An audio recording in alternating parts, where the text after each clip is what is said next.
On reprend sur la deuxième partie du programme de cardiologie D2 avec la deuxième conf. Cette deuxième conférence est un petit peu plus longue, il y a beaucoup de diapositives mais qui sont souvent des illustrations.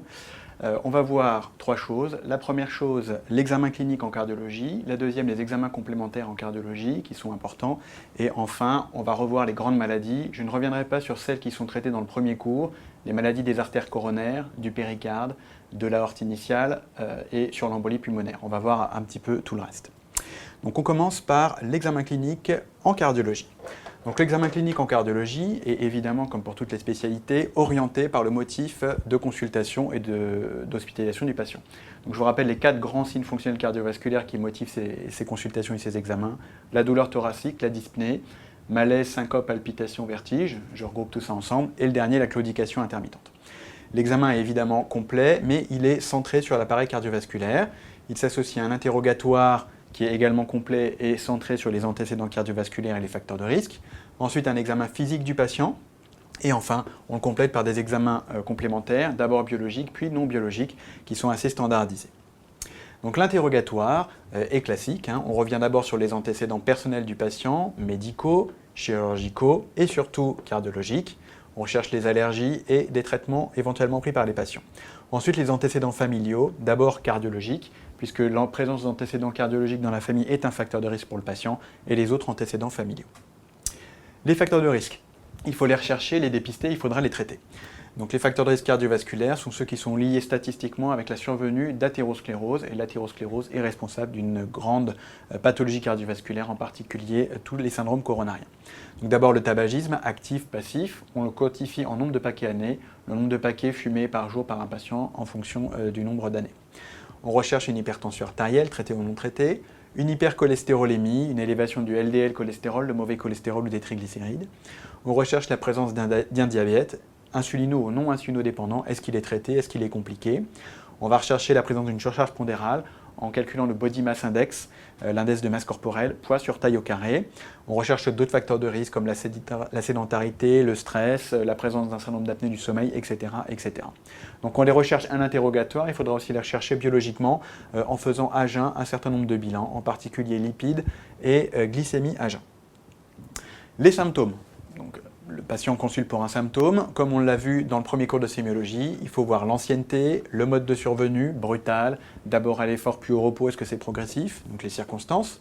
L'évolutivité, est-ce que les symptômes sont stables, est-ce qu'ils ont la tendance à s'aggraver petit à petit. Il faut rechercher un facteur favorisant, un facteur calmant, un facteur aggravant. Par exemple, comme facteur favorisant, la marche au froid, angine de poitrine.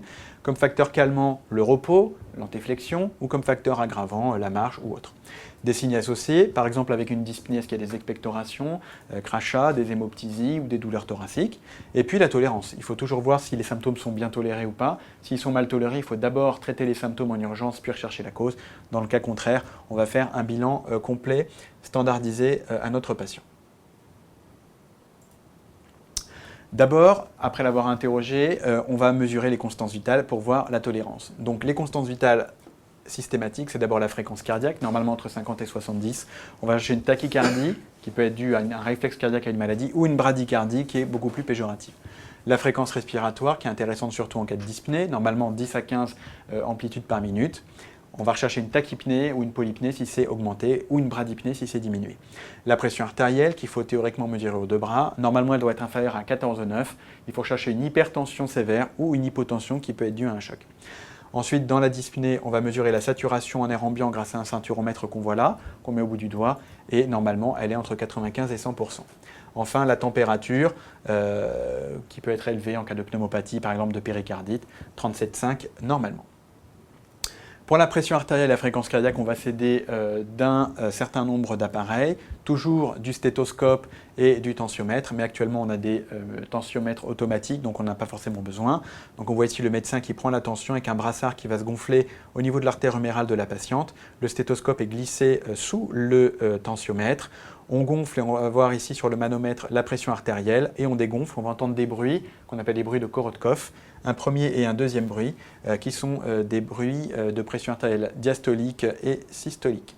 Ensuite, on va examiner le patient, on va voir l'examen pulmonaire, l'examen cardiaque, l'examen veineux, etc. On commence par l'examen pulmonaire, donc c'est standardisé, l'inspection du patient, la palpation, la transmission des vibrations vocales, la percussion et l'auscultation. Donc on va les voir rapidement un par un, l'inspection du thorax, du patient, la coloration cutanée. La coloration cutanée normale est rosée. En cas d'anomalie, responsable d'une dyspnée, une cyanose en cas de dyspnée sévère, avec une coloration bleutée des téguments des extrémités, voire une pâleur qui peut être due à une anémie. Au niveau des doigts, on va rechercher des signes d'hypoxie chronique, comme par exemple un hypocratisme digital, une coloration bleutée. On va voir si les mouvements respiratoires sont normaux, s'ils sont bien symétriques. Ils peuvent être asymétriques en cas d'épanchement ou diminués. Enfin, on va rechercher des signes de détresse respiratoire, donc l'hypotension, la tachycardie, la tachypnée, la désaturation, la cyanose, et également une élévation de la fréquence respiratoire, la mise en jeu des muscles respiratoires accessoires avec un balancement thoraco-abdominal, etc., etc. Si ces signes sont présents, le patient va en réanimation, intubation, ventilation mécanique le plus souvent. S'ils sont absents, on continue notre démarche diagnostique. La palpation, elle va chercher la transmission normale des vibrations vocales. Donc on met bien les mains sur les bases pulmonaires du patient, on lui demande de dire 33, 33 plusieurs fois et on va sentir sur la paume des mains la transmission des vibrations vocales. Normalement, cette transmission se fait correctement. En cas de présence de liquide, d'œdème, de façon bilatérale ou unilatérale, on va avoir une diminution de la transmission des vibrations vocales. La percussion ensuite va permettre de rechercher la présence d'un épanchement liquidien de la plèvre ou d'un épanchement non liquidien. Donc en cas d'épanchement liquidien, on aura une matité, un son sourd à la percussion qui va être en général unilatéral et donc asymétrique. Et on peut avoir aussi un tympanisme, une augmentation, une exagération du bruit, comme lorsqu'on tape dans une boîte de conserve vide, qui peut traduire un épanchement aérien dans le cadre du pneumothorax. Ensuite, l'auscultation au stéthoscope du patient allongé, de base, en allant de la base vers les sommets. Cette auscultation doit être bilatérale et symétrique et on demande au patient de respirer avec la bouche ouverte, voire d'avoir toussé un petit peu avant. On va rechercher des anomalies auscultatoires, par exemple un silence auscultatoire en cas d'épanchement, aérien ou liquidien de la plèvre. On va rechercher des râles ou des ronquilles. Les râles peuvent être inspiratoires, expiratoires, à type de sibilant ou de crépitant. On va y voir quelques exemples, par exemple le pneumothorax. Le pneumothorax, c'est la présence d'un épanchement aérien de la plèvre, en général unilatéral. Donc le murmure vésiculaire va être diminué. Lorsqu'on va percuter, on va voir un tympanisme. Lorsqu'on va ausculter, une auscultation normale du côté sain et de l'absence de bruit auscultatoire du côté atteint. Et on peut avoir une douleur thoracique et une dyspnée associée. Sur la radio de thorax, qui est l'examen clé, on voit ici un parenchyme pulmonaire normal, un cœur normal, et ici l'absence de parenchyme pulmonaire, tout le poumon est ratatiné au huile. Donc ici on aura un silence auscultatoire, un tympanisme et l'absence de transmission des vibrations vocales. L'épanchement liquidien de la plèvre, le murmure vésiculaire est diminué, on aura cette fois une matité et on aura toujours le silence auscultatoire. À la radio, on aura un côté sain et de l'autre côté un syndrome pleural avec ici un épanchement important et un raccordement pleural avec la ligne de damoiseau. Et lorsqu'on va ausculter dans cet épanchement, on aura donc l'absence de transmission des vibrations, une diminution nette. À la percussion, une matité. Les râles crépitants, et ensuite on va voir les sibilants, donc c'est des râles qui sont inspiratoires ou expiratoires plutôt. Ils peuvent être unilatéraux en cas d'infection, bilatéraux en cas d'œdème pulmonaire. On dit que ce sont des râles humides. Ils traduisent un syndrome alvéolo-interstitiel, c'est la présence d'eau au niveau du parenchyme pulmonaire.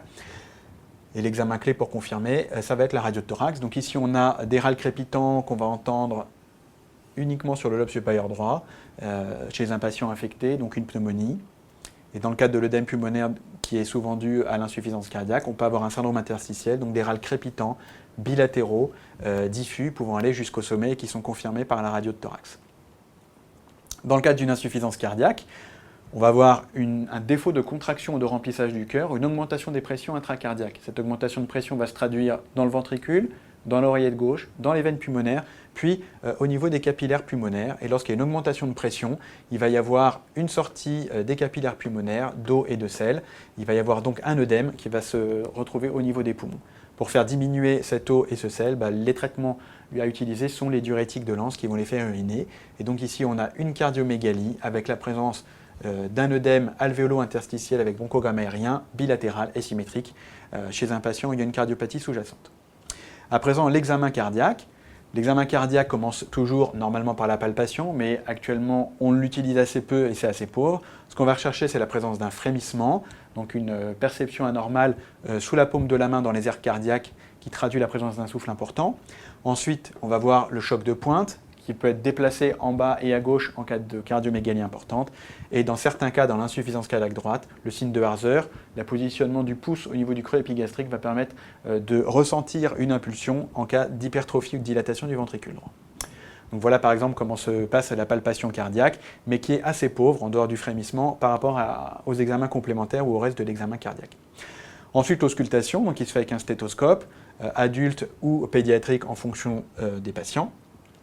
Donc les aires auscultatoires sont à bien connaître. Donc le foyer aortique, deuxième espace intercostal droit, le foyer pulmonaire, deuxième espace intercostal gauche, le foyer mitral, quatrième espace intercostal gauche et creux axillaire, le foyer tricuspidien sous l'appendice xiphoïde. On va rechercher une anomalie systolique, premier bruit systolique B1, deuxième bruit systolique B2, on va rechercher un dédoublement, une abolition du B2 par exemple, la présence d'un souffle en systole entre B1 et B2, la présence d'un souffle en diastole entre B2 et B1, la présence d'un nouveau bruit anormal diastolique entre B2 et B1. Donc le cycle cardiaque normal, donc la systole, B1, B2. B1 traduit la fermeture des valves auriculo-ventriculaires, B2 la fermeture des valves ventriculo-aortiques. Donc B1, B2, rien en systole entre les deux, et la diastole entre B2 et B1, rien en diastole normalement. Les anomalies sont des souffles ou des bruits surajoutés. Donc le premier souffle, c'est le souffle de rétrécissement aortique, qu'on va revoir après. Il s'agit de la présence anormale en systole entre B1 et B2 d'un souffle à l'auscultation. Donc ce souffle, comme on peut le voir là, il est en losange, ça veut dire qu'il va débuter immédiatement au début de la systole, il va être de plus en plus important, puis va diminuer petit à petit lors de la systole et va se terminer au milieu ou à la fin de la systole. Deuxième souffle systolique à connaître, c'est le souffle d'insuffisance mitrale. Le souffle d'insuffisance mitrale est un souffle holosystolique qui est constant tout au long de la systole sans majoration. Donc les caractéristiques des souffles, d'abord pour le rétrécissement aortique. Le rétrécissement aortique, c'est un rétrécissement, un défaut d'ouverture de la valve aortique, sachant que cette valve permet le passage du sang du ventricule gauche dans l'aorte en systole. Il est dû en général à des calcifications importantes de la valve aortique qu'on voit ici sur une pièce anatomique. Donc le sang va avoir du mal à sortir, le ventricule va s'hypertrophier, va pousser très fort pour que le sang puisse sortir, et donc ça va donner un son turbulent, un gros souffle à l'auscultation, un souffle rude, râpeux, qu'on entendra principalement au foyer aortique et qui va irradier au carotide. Donc ce souffle, il est éjectionnel, puisqu'il traduit un défaut d'éjection du sang du VG dans l'aorte. Il est systolique, évidemment. Il est rude râpeux, au foyer aortique, deuxième espace intercostal droit. Les irradiations carotidiennes, en général bilatérales. En cas de gravité, on va avoir des calcifications intenses de la valve aortique. Il va y avoir une diminution de la fermeture de la valve. Et donc on va mal entendre, ou ne plus entendre du tout, le deuxième bruit. En cas de souffle intense ou de souffle sévère, on peut avoir un frémissement à la palpation. Deuxième souffle systolique, l'insuffisance mitrale. Il s'agit, lorsque la valve mitrale est fermée, comme on le voit ici, d'une régurgitation systolique de sang du ventricule gauche dans l'oreillette gauche, donc dû à un défaut de fermeture de la valve mitrale. Les caractéristiques de ce souffle, c'est un souffle régurgitatif, donc la valve est fermée, il y a un défaut de fermeture et non pas un défaut d'ouverture, en systole, donc lorsque le sang est éjecté dans l'aorte, une partie du sang va revenir de façon anormale dans l'oreillette gauche. C'est donc un souffle systolique. La tonalité est douce, en jet de vapeur. On l'entend bien au foyer mitral, au quatrième espace intercostal gauche. Il irradie au creux de l'aisselle. En cas de sévérité, il va y avoir de l'insuffisance cardiaque et donc une tachycardie réactionnelle qui va se traduire par un bruit de galop à l'auscultation. Dernier souffle qu'on va voir, c'est le souffle diastolique d'insuffisance aortique. Il y en aurait un quatrième du rétrécissement mitral, mais qui n'est plus au programme. Donc l'insuffisance aortique, c'est un défaut de fermeture en diastole de la valve aortique. Donc comme cette valve va être mal fermée en diastole, il va y avoir une régurgitation de l'aorte dans le ventricule gauche en diastole, qui va donner un bruit débutant initialement en diastole après la valve, après le deuxième bruit auscultatoire. Ce souffle est d'abord important et va diminuer d'intensité le long de la diastole. On l'entend bien au foyer aortique.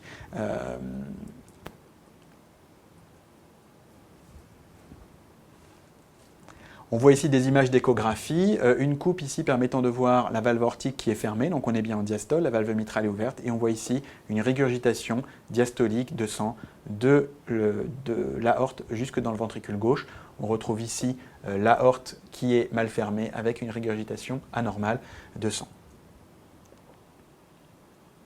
Donc les caractéristiques de ce souffle, c'est un souffle régurgitatif et diastolique débutant après les deux, doux, humé, aspiratif. On l'entend au deuxième espace intercostal droit, il irradie parfois au bord gauche du sternum. Dans les formes sévères, avec dilatation cardiaque secondaire, insuffisance cardiaque possible avec présence de bruits diastoliques anormaux qu'on va voir maintenant. Les bruits diastoliques, normalement la diastole entre B2 et B1, eh bien il n'y a rien. Deux bruits peuvent être entendus B3 et B4, proto ou télédiastoliques. Ces bruits traduisent l'élévation de pression dans le ventricule gauche et un défaut de compliance, donc ce sont des bruits d'insuffisance cardiaque. Donc on aura B1, B2, B3, B4, B1, B2, B3, B4. Et si les patients ont en plus une tachycardie, s'ils sont en insuffisance cardiaque sévère, on va avoir un bruit de galop qu'on appelle galop de sommation. B1, B2, B3, B4, B1, B2, B3, B4. On entend vraiment comme un roulement de tambour à l'auscultation du patient. Ensuite, l'examen artériel. D'abord, à l'inspection, est-ce qu'il y a un pouls bondissant? La présence de pouls bondissant peut traduire une insuffisance aortique sévère. Plus l'insuffisance aortique est sévère, plus il y a une régurgitation diastolique de sang dans le ventricule, et plus la pression artérielle périphérique va être basse en diastole, et puis on va avoir un collapsus artériel en diastole, alors qu'il va y avoir une perfusion normale en systole. Ensuite, on va palper les artères, on va chercher l'abolition ou la diminution d'un pouls, qui peut traduire la présence d'une plaque ou d'une occlusion artérielle. On va rechercher une masse battante sur certaines artères dans un cas d'anévrisme. Et enfin, il faut ausculter les artères pour rechercher un souffle qui traduit une diminution du calibre de l'artère en question.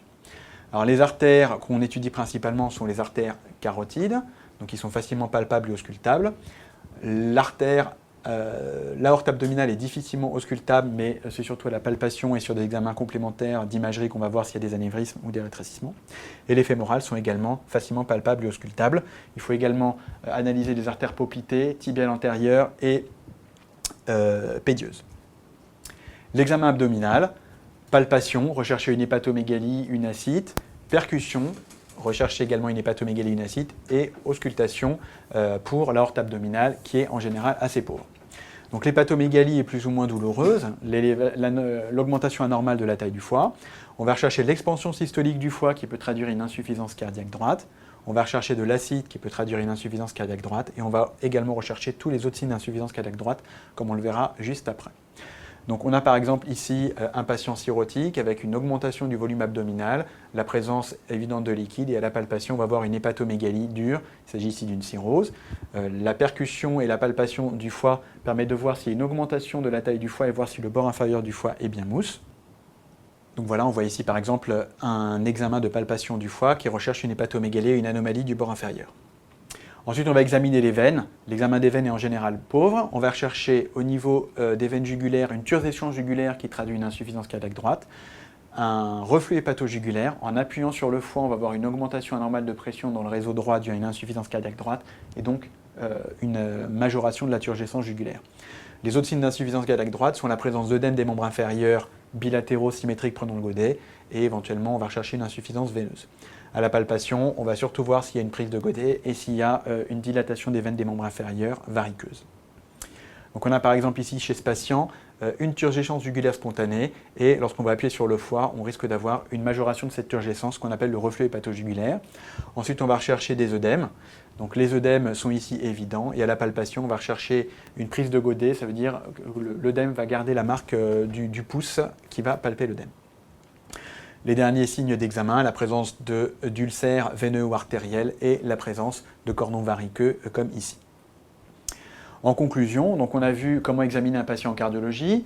D'abord l'interrogatoire complet, les antécédents, les facteurs de risque. Ensuite, on va s'acharner à bien détailler le signe fonctionnel pour lequel il consulte. Ensuite, on verra les examens complémentaires qui vont nous aider. Et l'examen clinique du patient doit être complet et centré sur l'appareil cardiovasculaire, cardiaque avec les souffles et bruits diastoliques, pulmonaire avec des signes d'insuffisance cardiaque ou d'érale, et l'examen est complet par ailleurs. Maintenant, les examens complémentaires, d'abord biologiques. On va seulement parler des deux examens principaux, la troponine et le brain natriurétique peptide, et ensuite on verra le reste des examens indispensables en cardiologie. La troponine est un marqueur assez spécifique d'insuffisance coronarienne qui s'élève en cas d'infarctus, avec ou sans sus-décalage du ST qu'on appelle les syndromes coronariens. Il traduit une souffrance ischémique du myocarde. Il s'élève précocement à partir de la 2e, 3e heure d'ischémie myocardique pour les douleurs prolongées.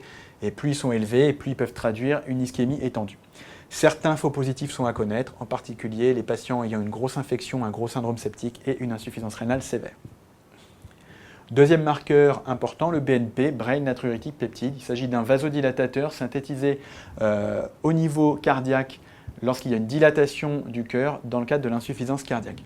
Donc si ce marqueur est dosé en cas de dyspnée et qu'il est très élevé, on est sûr que le patient a une insuffisance cardiaque, hormis quelques rares faux positifs que je vous ai mis là. S'il est négatif, la dyspnée n'est pas due à une insuffisance cardiaque. C'est donc un excellent marqueur prédictif négatif en cas de dyspnée.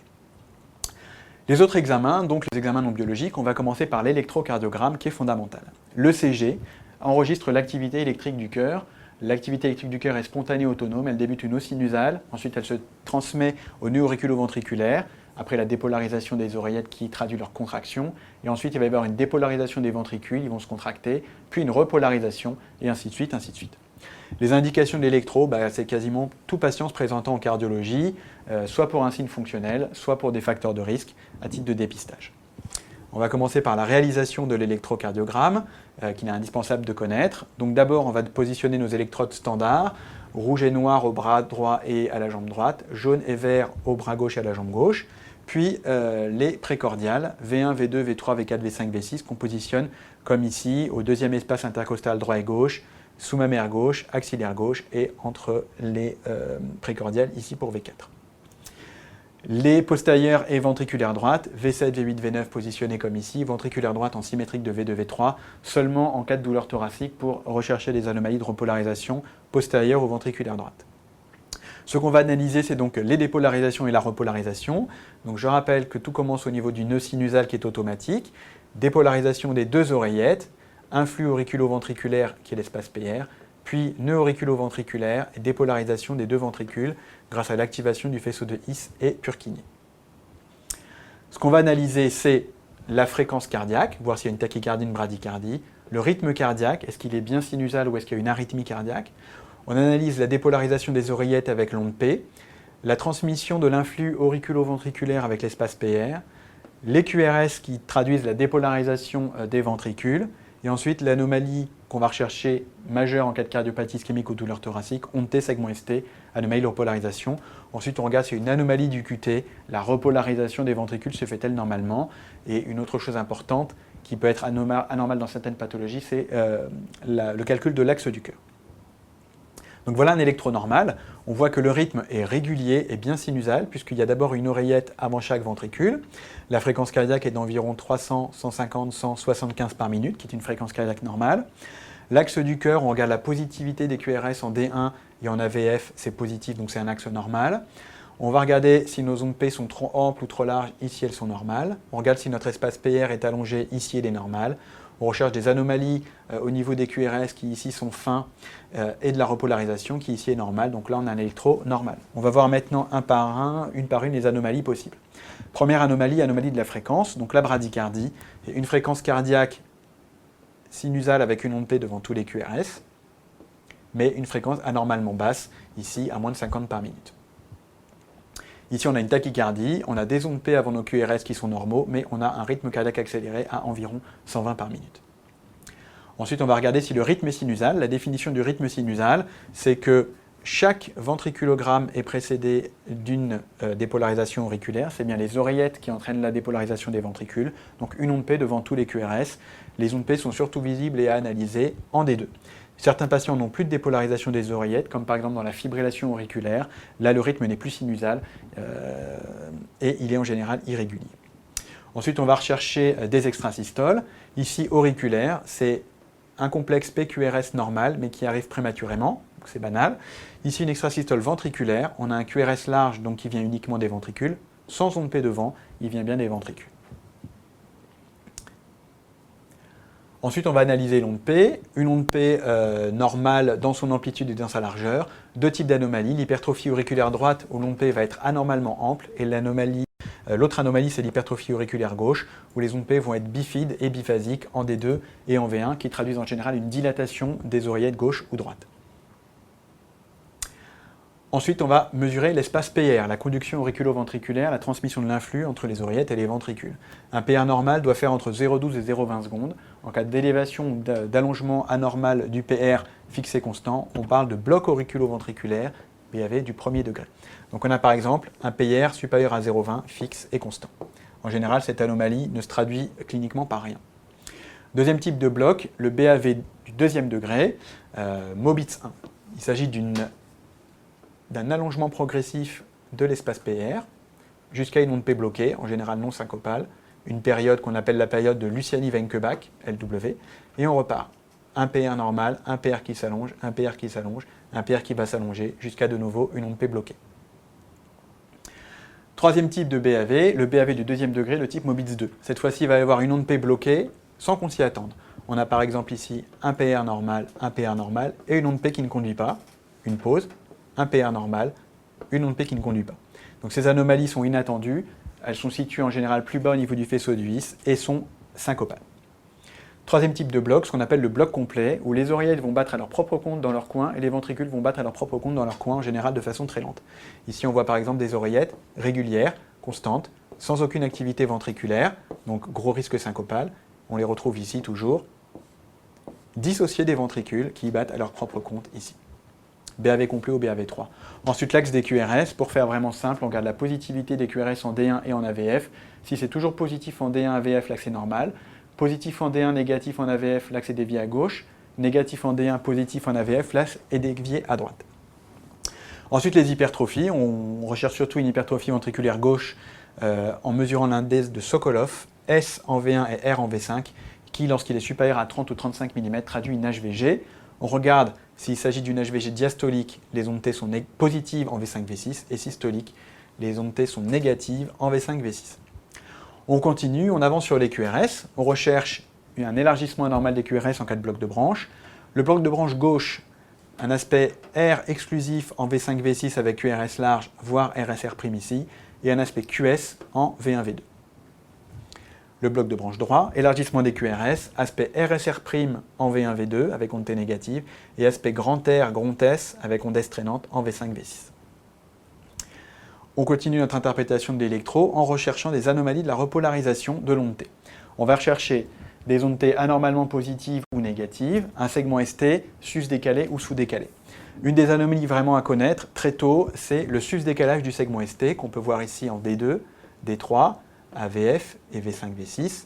Ce sus-décalage traduit un infarctus du myocarde inférolatéral. Il faut rechercher une image en miroir qu'on a ici en D1 et AVL, un sous-décalage, et surtout là, qui confirme bien qu'il s'agit d'un infarctus. Donc le sus-décalage systématisé avec miroir, c'est vraiment un signe à connaître d'infarctus du myocarde.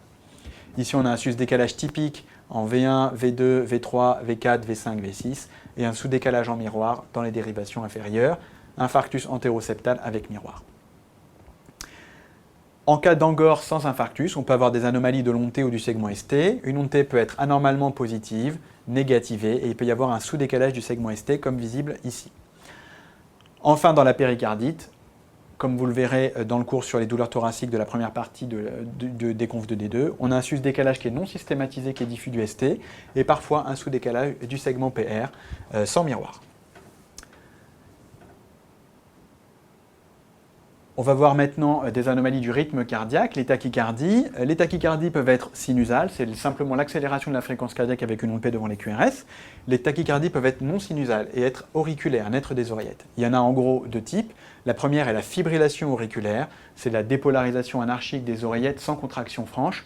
Donc le rythme cardiaque va être irrégulier et non sinusal, on ne verra pas d'onde P. Et on va voir ensuite le flutteur. Alors, on commence plutôt par le flutteur. Le flutteur, c'est une dépolarisation anarchique, rapide plutôt, à 300 par minute de l'oreillette droite. Donc on aura une activité auriculaire bien visible ici, sous forme d'image en dents de scie ou en toit d'usine, à 300 par minute, avec une réponse ventriculaire, ici, aux environs de 100-150 par minute. Donc le flutteur, ce sont des réentrées dans l'oreillette droite, des dépolarisations à 300 par minute des oreillettes et une réponse ventriculaire plus lente. L'autre anomalie beaucoup plus importante, c'est la fibrillation atriale. En regardant ici en D2, on n'a aucune onde P, on n'a pas d'activité auriculaire. On a une réponse ventriculaire irrégulière, plus ou moins rapide et plus ou moins efficace, bien tolérée cliniquement. Une autre tachycardie, la tachycardie naissant au niveau de la jonction auriculo-ventriculaire. Donc les QRS vont être fins, ils ne deviennent pas des ventricules. On ne voit pas franchement d'onde P devant tous les QRS. Donc une tachycardie régulière très rapide, à près de 150-180 par minute, sans onde P visible, a priori jonctionnelle. Autre type de tachycardie qui sont plus graves, les tachycardies à QRS large, donc qui ne naissent ni des oreillettes ni de la jonction auriculo-ventriculaire, elles naissent des ventricules. Donc elles-ci à 300 par minute, une tachycardie à QRS large, suspecte de tachycardie ventriculaire, rapidement risque de dégénérer en fibrillation ventriculaire et donc de provoquer syncope, voire mort subite. La torsade de pointe. La torsade de pointe est due à un allongement anormal de l'espace QT, qu'on peut voir ici, avec des ondes T négatives. Une extrasystole ventriculaire naît juste après la repolarisation et peut dégénérer en tachycardie ventriculaire avec un aspect d'enroulement autour de la ligne isoélectrique avec des QRS tantôt positifs dans leur pointe, tantôt négatifs dans leur pointe. Autre anomalie à rechercher à électro, c'est la fibrillation ventriculaire, une dépolarisation complètement anarchique des ventricules, rapidement syncopale et mortelle, sans choc électrique externe pour remettre le cœur en rythme régulier. Certains patients ont des stimulateurs cardiaques. Les stimulateurs cardiaques permettent de traiter les blocs auriculo-ventriculaires complets. Donc ils ont une pile qui est posée sous la peau, qui est reliée par des sondes à la pointe des structures cardiaques qui vont être stimulées et écoutées. Sur la radio de thorax, on retrouve notre pile sous la peau avec une sonde dans l'oreillette et une sonde dans le ventricule. C'est les cavités cardiaques droites qu'on va stimuler. On peut également voir à l'électrocardiogramme l'activité stimulée par ce pacemaker. On a ici une onde P normale et le patient a une stimulation qu'on voit par ces spikes de tous ses ventricules. Comme la sonde est à la pointe du ventricule droit, les QRS vont être larges. Donc un patient ayant un pacemaker, on a toujours des spikes de stimulation bien visibles avant chaque ventricule et parfois même avant chaque oreillette. Autre anomalie, l'anomalie de l'onde T. Comme on l'a vu tout à l'heure, elle peut être de type ischémique avec des ondes T négatives diffuses ou alors positives diffuses, mais elle peut également être métabolique dans le cas d'une anomalie du taux de potassium sanguin. Deuxième examen complémentaire important, la radio de thorax. Les indications sont larges, surtout pour dyspnée et douleurs thoraciques. La radio de thorax normale, pour le cardiologue, c'est l'absence de cardiomégalie. Donc on va mesurer l'index cardiothoracique, qui doit être inférieur à 0,5, qui doit faire moins de la moitié du parenchyme pulmonaire. Donc en cas d'anomalie, on parle de cardiomégalie. Ensuite, on va regarder si le parenchyme pulmonaire est normal ou s'il y a un syndrome alvéolo-interstitiel. Et la dernière chose qu'on va bien regarder, c'est la taille du médiastin supérieur. Il peut être élargi en cas de dilatation de l'aorte. Alors, quelques pathologies. Ici, on a un index cardiothoracique très augmenté avec une cardiomégalie franche. Et ici, déjà des signes d'insuffisance cardiaque avec hypertrophie hilaire. Ici, on a un épanchement pleural gauche avec une ligne de raccordement pleural de damoiseau. Et ici, donc, une opacité systématisée au niveau inférieur gauche. Une radio d'OAP à bien connaître, une cardiomégalie avec un syndrome alvéolo-interstitiel bilatéral et symétrique qui, sous diurétique, va petit à petit disparaître. Autre examen qui est vraiment un examen très important et maintenant devenu un examen qui est le prolongement de l'examen clinique, l'échographie cardiaque transthoracique. En gros, les indications, c'est comme pour l'électrocardiogramme. Alors, le but de cet examen va permettre d'analyser tout le cœur, ses dimensions, sa contractilité, son remplissage, le fonctionnement des valves, etc. etc. Donc l'examen se déroule de la façon suivante. On a ici un opérateur qui tient une sonde d'échographie ici, qui va envoyer des ultrasons qui vont être réfléchis par les structures, et on va analyser en temps réel sur un écran toutes les structures cardiaques. Donc vous avez par exemple ici une coupe du cœur normale, avec ici le myocarde ventriculaire gauche et droit, le ventricule droit, le ventricule gauche, la valve mitrale, la valve aortique, les oreillettes. Et on a exactement les mêmes structures sur notre échographie. Ici, une autre coupe permettant également de voir la concordance entre l'anatomie et les images vues en échographie. Un examen échographique normal permet d'analyser toutes les structures. Ici, on a sur cette coupe, peu importe le nom de la coupe, le ventricule droit en haut, qui est petit par rapport au ventricule gauche. On voit ici la contractilité du ventricule gauche. Ici l'oreillette gauche avec la valve mitrale. On devine ici la valve aortique avec en systole le sang qui va s'éjecter au travers de cette valve. Une autre coupe qu'on appelle la coupe petit axe qui permet d'analyser le muscle cardiaque de la pointe vers la base. On voit ici toutes les structures myocardiques qui se contractent et qui s'épaississent normalement. La paroi septale, la paroi antérieure latérale, la paroi inférieure. On recherche sur cet examen des anomalies de la contractilité, par exemple en post-infarctus. La suite de l'examen, on va mesurer, analyser la contractilité des cavités cardiaques. Donc ici, on analyse la systole avec la contractilité normale des deux ventricules, puis la diastole avec la relaxation normale des ventricules. En diastole, les valves mitrales et tricuspides sont ouvertes. En systole, elles sont fermées. Ici, on analyse les autres parois du cœur, la paroi antérieure et la paroi postérieure, ici du ventricule gauche, puisqu'on est centré sur la mitrale. Le péricarde, qu'on va analyser également, on va rechercher cette zone hypoéchogène tout autour du ventricule, qui est la présence d'un épanchement liquidien dans le péricarde, ici par exemple une péricardite. Ce qu'on va rechercher également, c'est une anomalie de l'épaisseur du myocarde. Ici, on voit un myocarde très épais, donc une hypertrophie. En échographie, on va regarder si cette hypertrophie est sévère. On a par exemple ici la même coupe que sur l'examen précédent petit axe. On voit que le myocarde est très épaissi, de façon très anormale. Et on va voir par la suite sur la coupe des 4 cavités que non seulement il est très épaissi, mais qu'il va provoquer, générer un trouble du remplissage. Vous voyez ici, il y a un collapsus ventriculaire gauche en fin de systole avec un ventricule qui est de façon très anormale hypertrophié. On va également, grâce à cet examen, rechercher des anomalies valvulaires. Est-ce que les valves se ferment normalement? Auquel cas, pas de souci. Par contre, on va rechercher un défaut de fermeture qui peut provoquer une fuite ou un défaut d'ouverture qu'on appelle la sténose. Et lorsqu'on a une sténose ou une fuite, il va falloir l'analyser de près, essayer de connaître la cause et d'en voir le retentissement. J'ai choisi de vous montrer par exemple un rétrécissement aortique. Ici, il s'agit d'images fixes. Donc ici, on retrouve notre coupe échographique avec des calcifications importantes au niveau des sigmoïdes aortiques qui vont gêner le passage du sang du VG dans l'aorte et qui va provoquer un souffle auscultatoire. Ici, on a en petit axe la valve aortique avec ses 3 cuspes dont on voit les grosses calcifications et le défaut de fermeture lorsqu'on mesure la surface de cette valve. On peut mesurer la vitesse du sang qui va être très augmentée au travers de la valve aortique et qui est un critère pronostic voire chirurgical. On voit ici sur une échographie une dilatation et une hypokinésie du ventricule gauche chez un patient ayant une insuffisance cardiaque.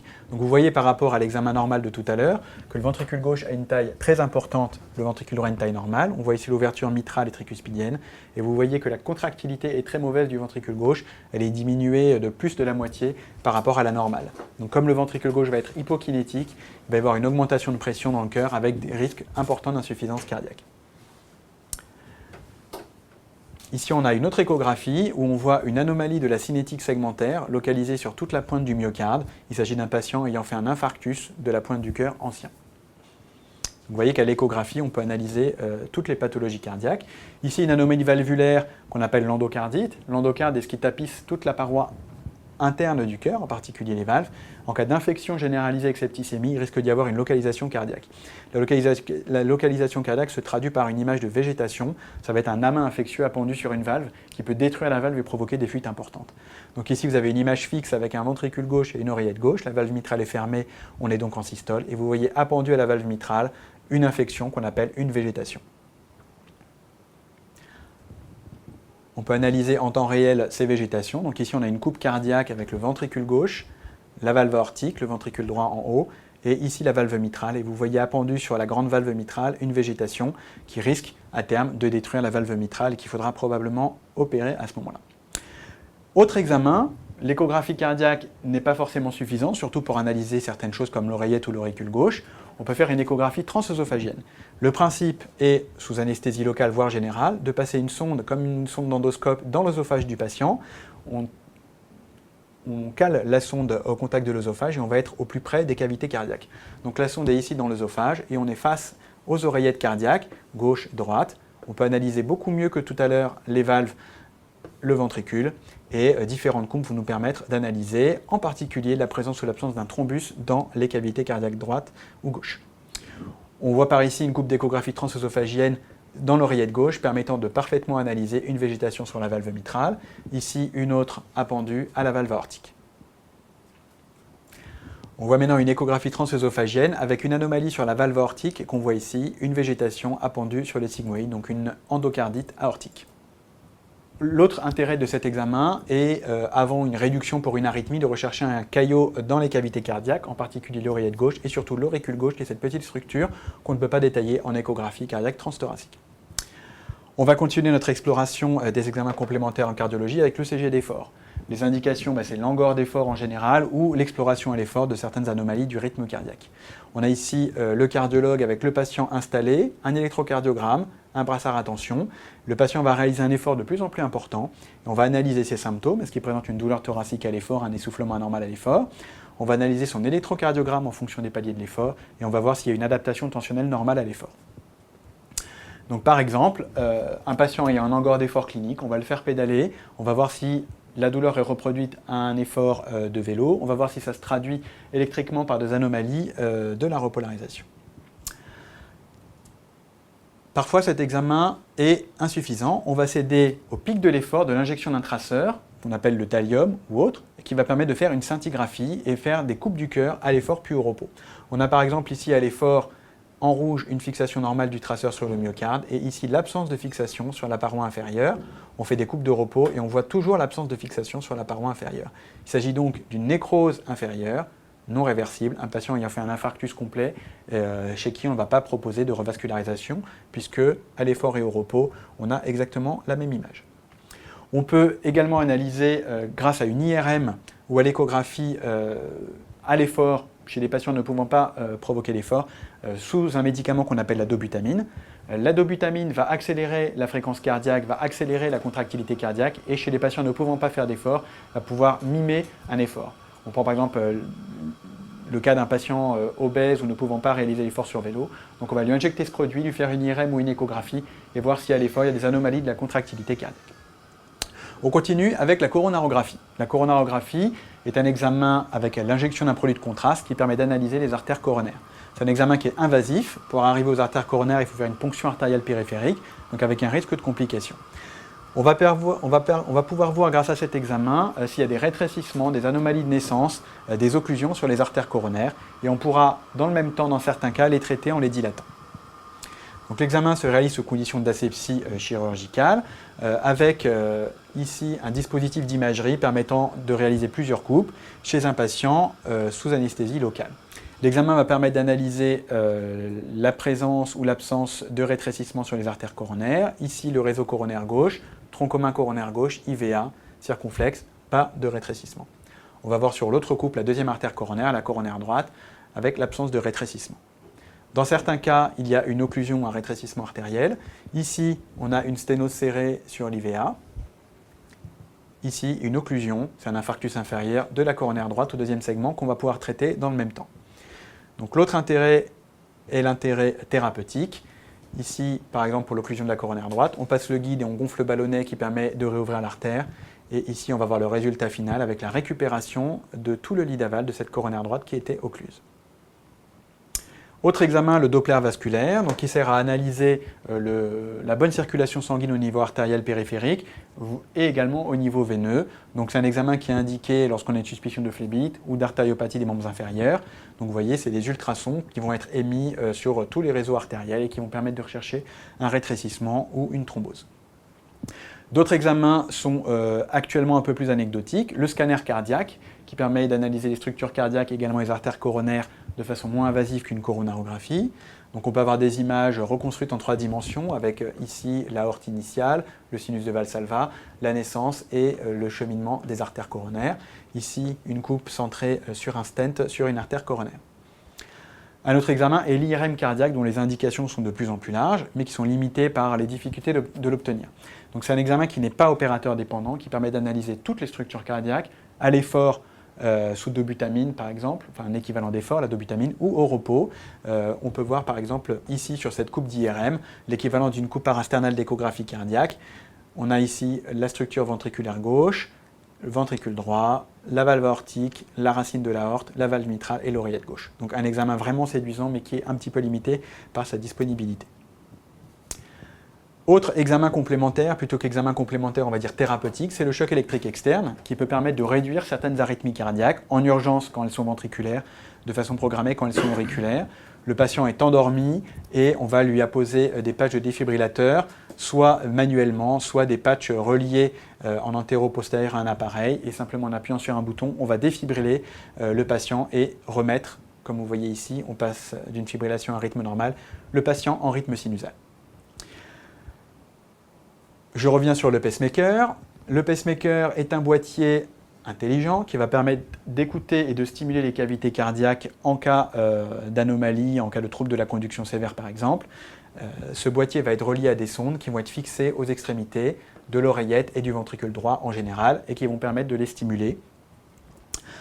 Autre examen complémentaire, les holters, deux types de holters, le holter électrocardiographique et le holter tensionnel. Le holter ECG, ça permet l'analyse sur 24 heures du rythme et de la conduction cardiaque des patients. Donc les indications sont très nombreuses, bilan de certaines cardiopathies, bilan de malaise, de palpitations. Le déroulement est le suivant, on positionne sur le patient un certain nombre d'électrodes qui sont reliées à un petit boîtier dans lequel une cassette ou une puce va permettre d'analyser et d'enregistrer le rythme cardiaque sur 24 heures. On va ensuite, offline, analyser le rythme cardiaque et par exemple chez ce patient pour une syncope, démasquer une pause cardiaque de plus de 3 secondes, diurne, syncopale, qu'on n'aurait pas vu en examinant le patient en dehors de ses symptômes. Le dernier examen complémentaire qu'on va voir, c'est le holter tensionnel ou MAPA, mesure ambulatoire de la pression artérielle.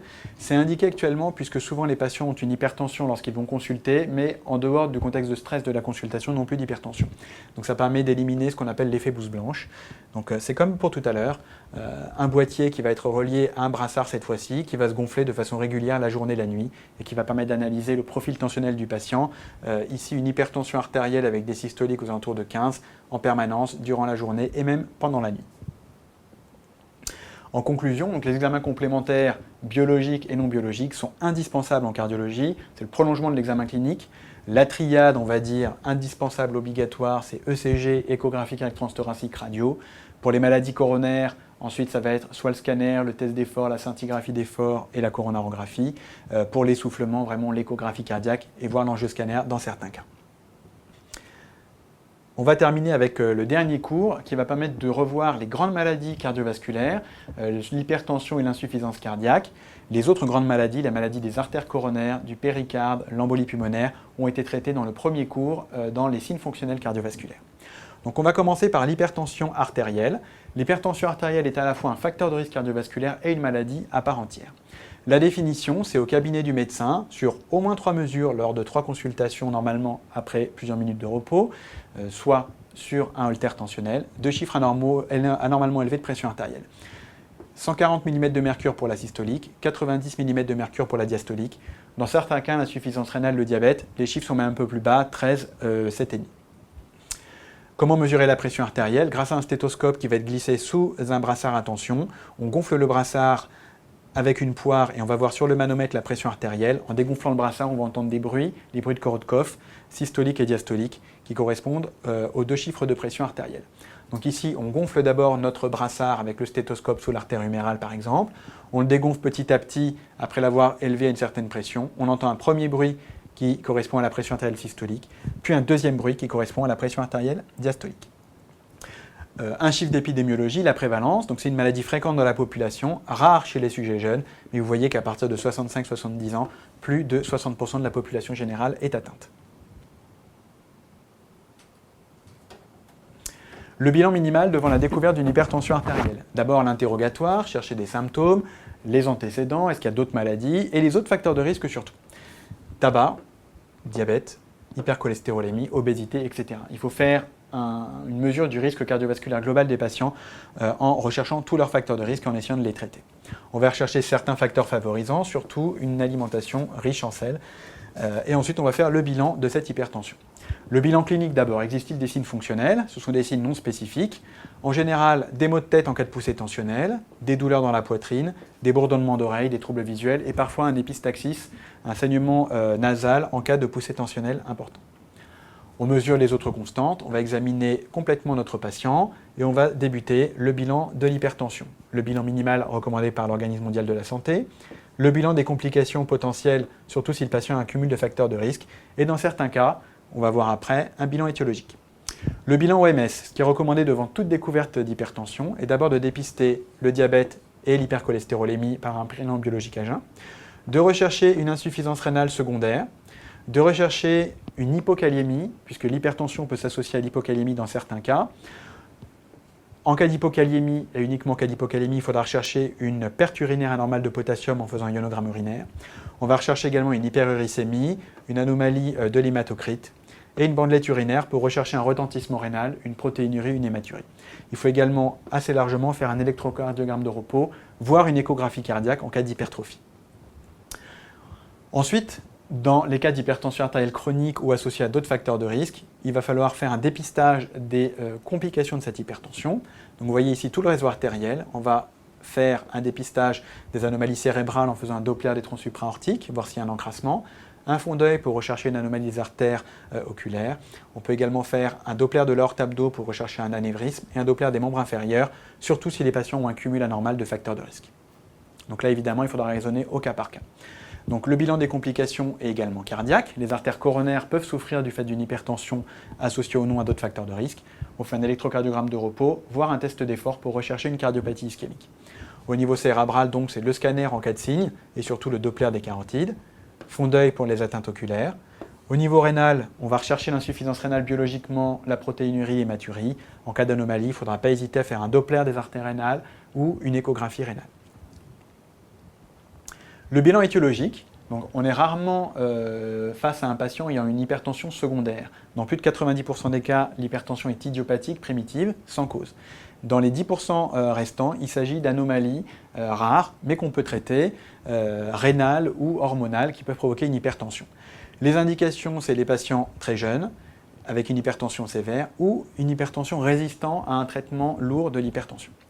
Donc on va rechercher des anomalies rénales, des anomalies surrénaliennes. On va mesurer certains marqueurs biologiques comme la rénine. Une augmentation de sécrétion de rénine par le rein dans certaines conditions peut provoquer une hypertension. L'aldostérone également. Et on va rechercher des anomalies rénales ou surrénaliennes par des examens d'imagerie.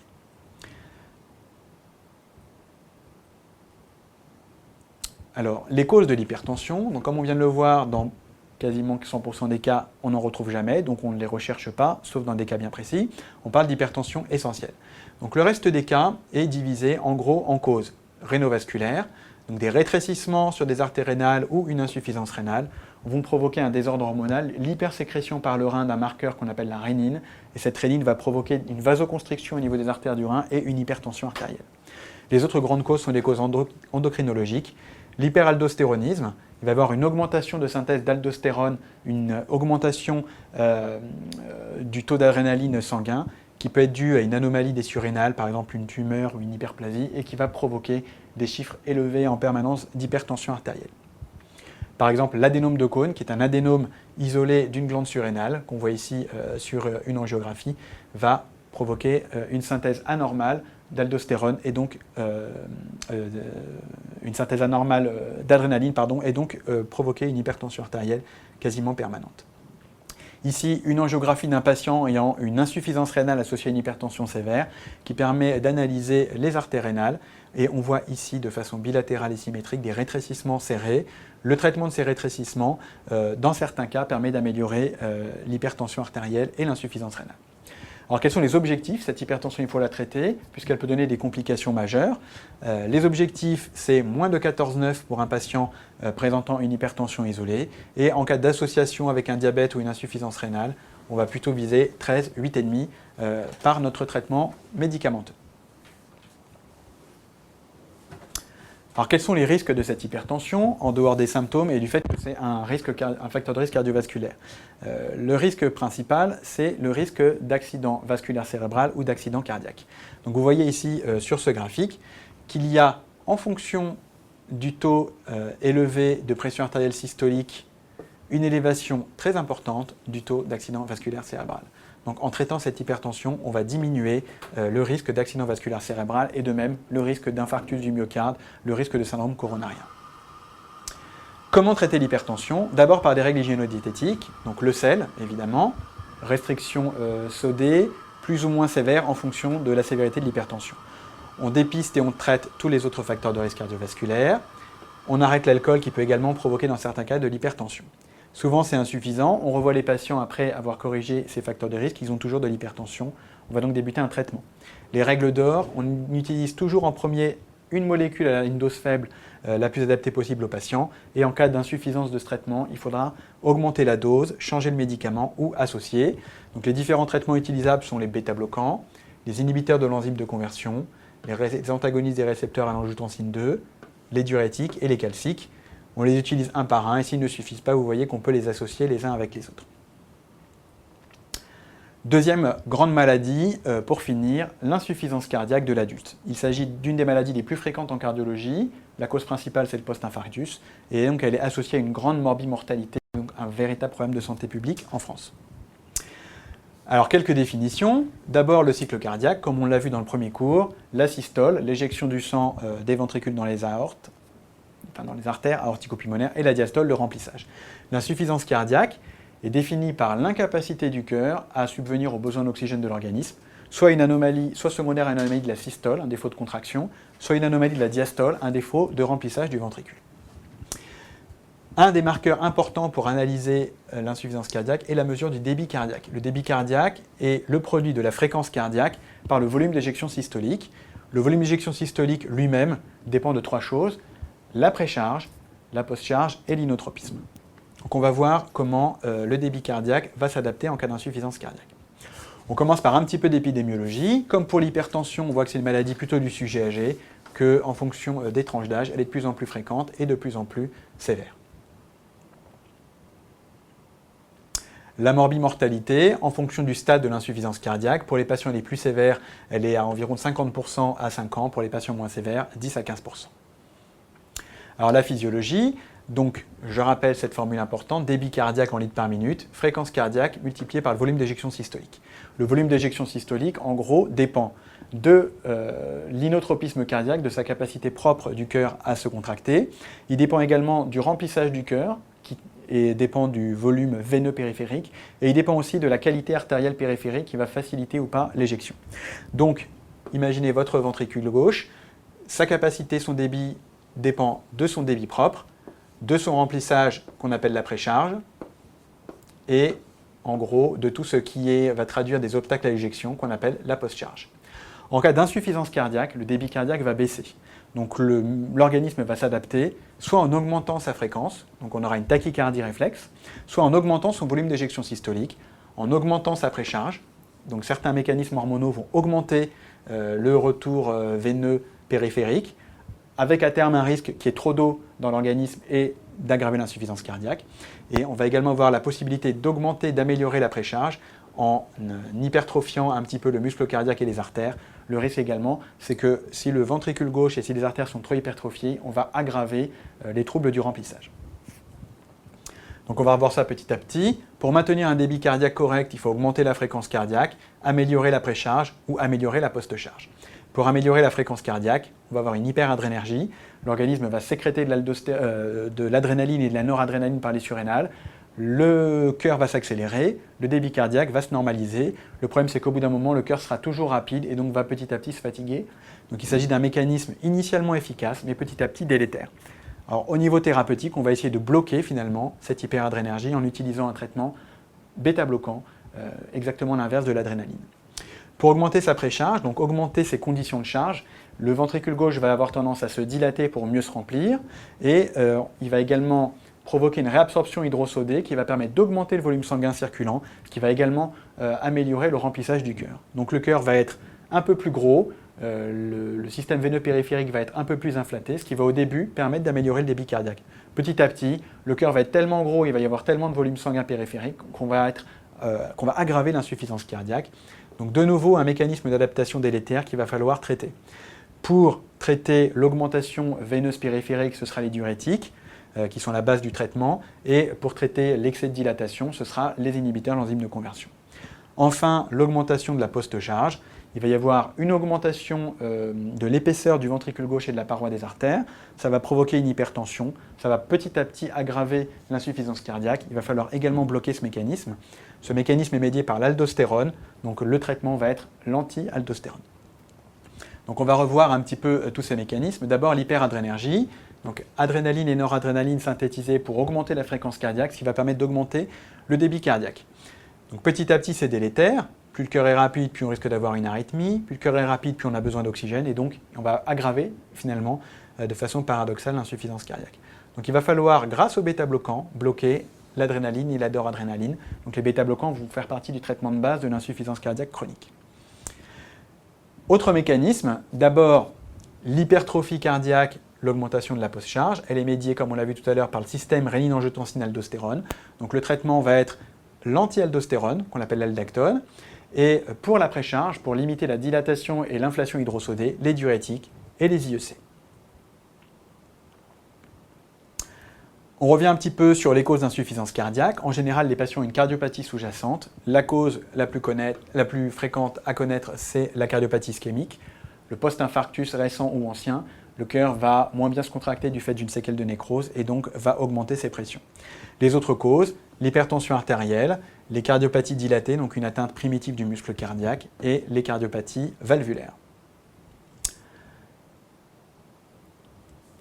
En fait, on peut simplement retenir que toutes les maladies cardiaques, si elles ne sont pas traitées et dépistées et suivies, peuvent se compliquer d'insuffisance cardiaque à terme. Alors, comment diagnostiquer une insuffisance cardiaque? Les signes fonctionnels, c'est d'abord la dyspnée. La dyspnée, c'est le signe majeur, donc c'est une difficulté respiratoire, d'abord à l'effort, puis au repos, en fonction de l'évolution de la maladie cardiaque sous-jacente. Ensuite, à l'examen du patient, on va lui demander si sa dyspnée survient pour des efforts importants, modérés ou au repos, et on va la classifier selon le stade NYHA, New York Heart Association. Le stade 1, c'est les dyspnées les moins sévères, pas de dyspnée du tout. Le stade 2, une dyspnée pour des efforts importants. Stade 3 pour des efforts modérés. Et stade 4, une dyspnée de repos avec œdème pulmonaire. En cas de dyspnée de repos, il faut quantifier la dyspnée en nombre d'oreillers. Donc les patients les moins graves auront une dyspnée pour des efforts majeurs. Les patients les plus graves auront des difficultés à respirer, même assis dans leur fauteuil. Les autres signes fonctionnels, c'est assez pauvre. Les patients insuffisants cardiaques ont une fatigue anormale, une asthénie, et prennent du poids puisqu'ils sont en rétention hydrosodée, ils vont avoir de l'œdème un petit peu diffus. Les signes cliniques à l'examen, donc d'abord il va y avoir une accélération de la fréquence cardiaque, une tachycardie. Ensuite on va avoir une rétention hydrosodée avec des râles crépitants auscultatoires, expiratoires en général, bilatéraux et symétriques. Et on va rechercher des signes d'engorgement, si on veut, des signes d'insuffisance cardiaque droite, des œdèmes des membres inférieurs, une turgescence des jugulaires avec un reflux hépatojugulaire. Les examens complémentaires, biologiquement, on va avoir une élévation du marqueur de l'insuffisance cardiaque, le BNP, et si le ventricule gauche et le ventricule droit sont hypokinétiques, il va y avoir un bas débit général, et donc il va y avoir un bas débit rénal hépatique, une élévation des enzymes rénales hépatiques et de la créatininémie. On peut également avoir un taux de sodium très bas dû à une dilution sanguine due à l'insuffisance cardiaque. L'électrocardiogramme va permettre de rechercher une tachycardie. Il va rechercher un facteur déclenchant, est-ce qu'il y a eu un passage en arythmie, un infarctus. Et il va permettre également de rechercher une maladie cardiaque sous-jacente, antécédent d'infarctus ou autre. La radio des poumons, on va rechercher un énorme cœur, une cardiomégalie et des signes de surcharge, le syndrome alvéolo-interstitiel bilatéral. Donc voilà l'exemple de la radio de thorax. Un index cardiothoracique largement supérieur à 0,5 avec un début d'infiltration alvéolo-interstitielle bilatérale. Dans la forme typique de l'œdème pulmonaire, on ne voit même plus la silhouette cardiaque et on voit le syndrome alvéolo-interstitiel bilatéral, ici avec ses opacités bilatérales, floconneuses, périhilaires, allant jusqu'au sommet. L'échographie cardiaque est un examen clé. Il va permettre de faire le bilan de la maladie cardiaque. Est-ce qu'il s'agit d'une anomalie de la systole, un trouble de la contractilité, ou d'une anomalie de la diastole, un trouble du remplissage.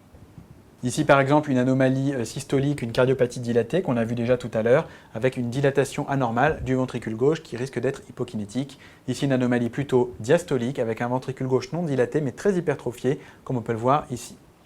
Les autres examens, en fonction de l'étiologie, est-ce que c'est une anomalie des artères coronaires qui est responsable? Est-ce que c'est une anomalie rythmique? On va pouvoir être amené à faire des holters, des examens de dépistage coronarien. Un examen très important, c'est la mesure de la VO2. On va mettre notre patient insuffisant cardiaque dans des conditions de stress et on va voir s'il a une consommation normale ou pas d'oxygène à l'effort.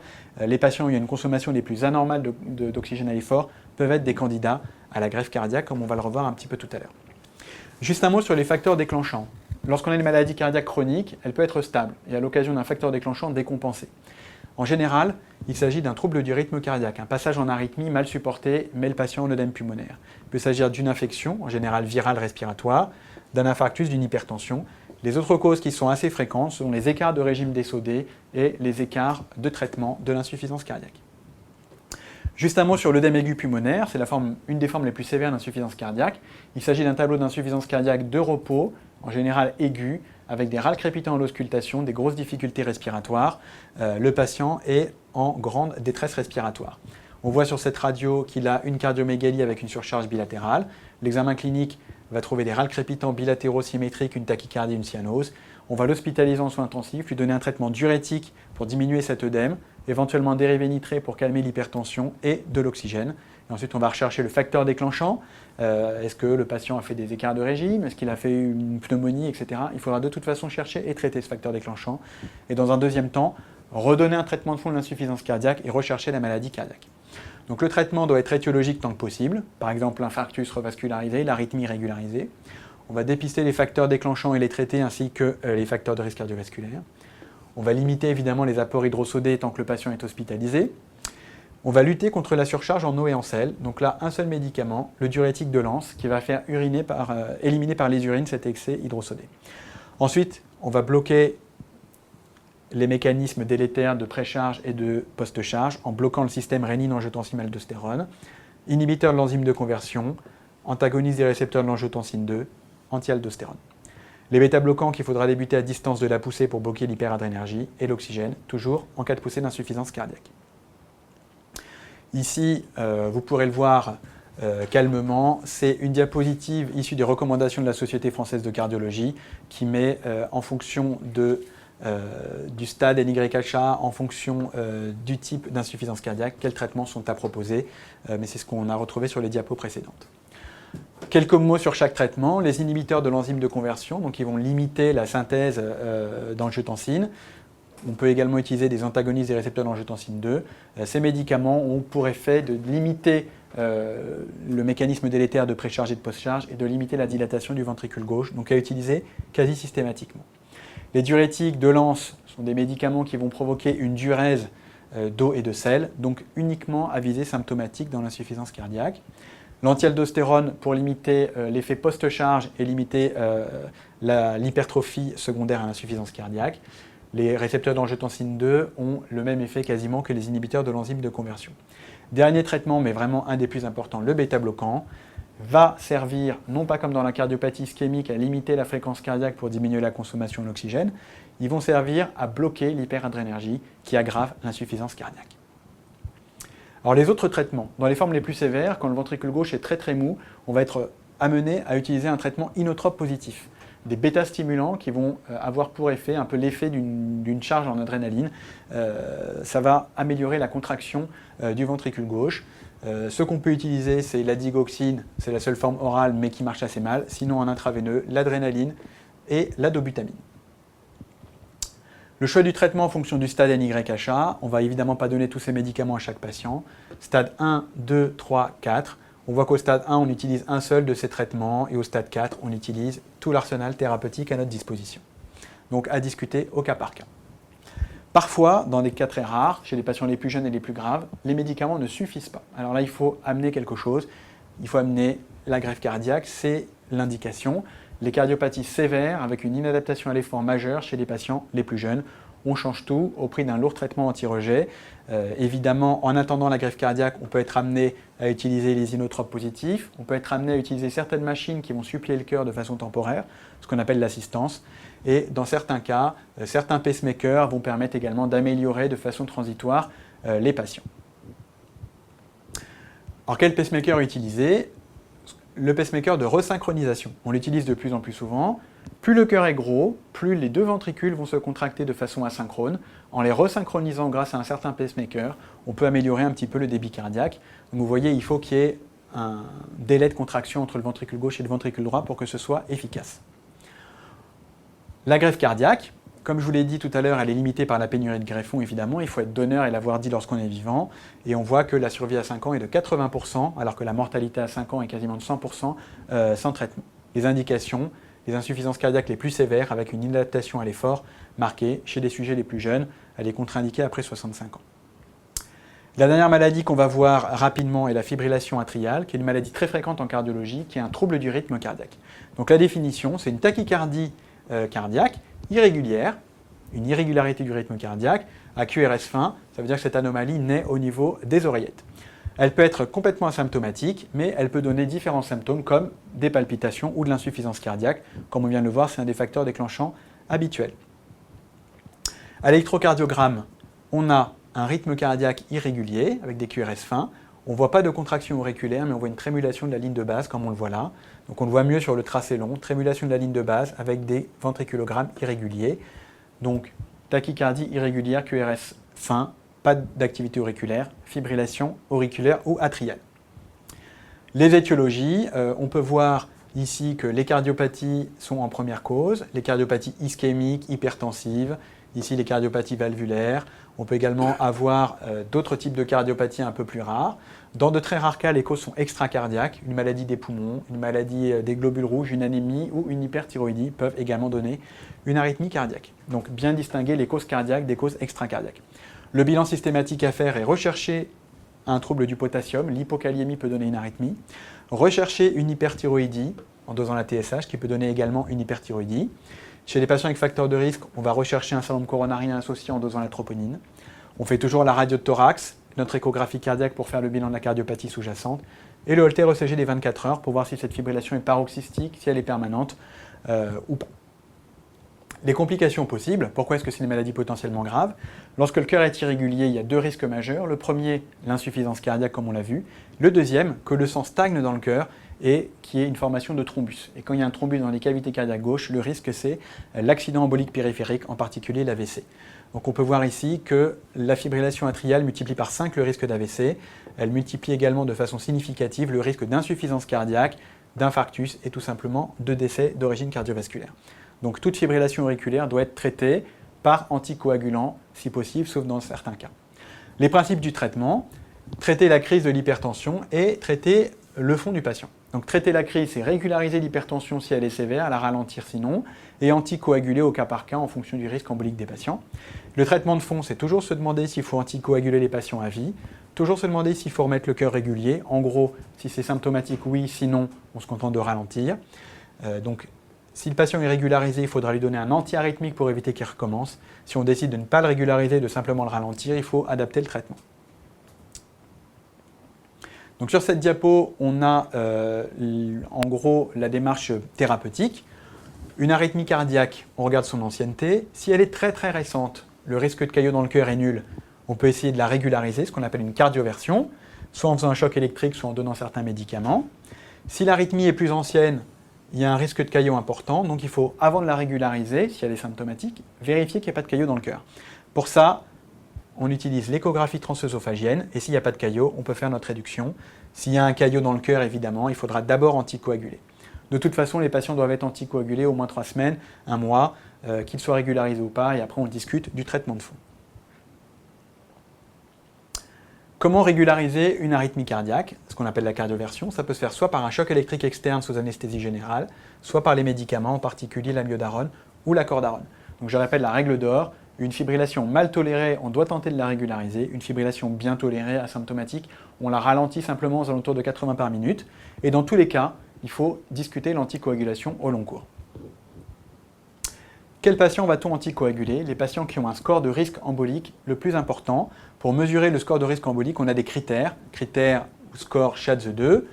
Est-ce que le patient a des antécédents d'insuffisance cardiaque, d'hypertension? Est-ce qu'il est très âgé, diabétique? Est-ce qu'il a des antécédents d'embolie d'origine cardiaque?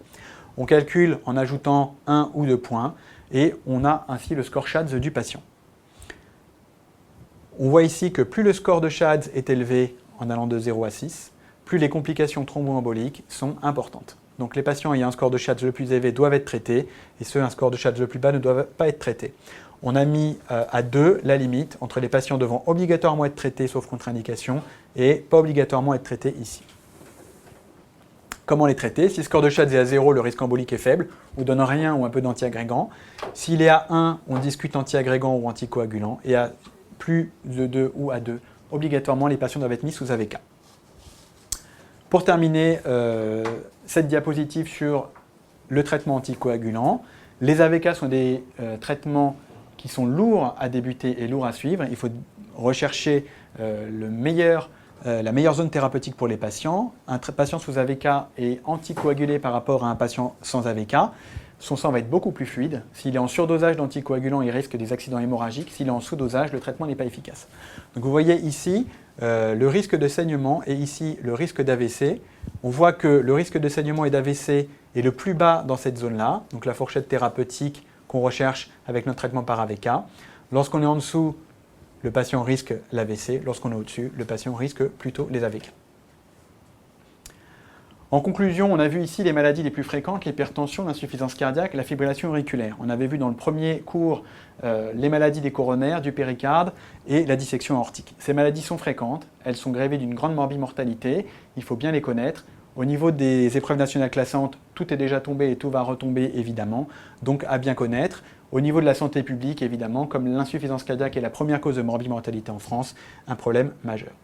Les items qu'on a abordés, c'est toute la cardiologie, l'athérome, les facteurs de risque, dyspnée, douleur thoracique, l'insuffisance cardiaque, l'item 250, l'hypertension, l'item 130.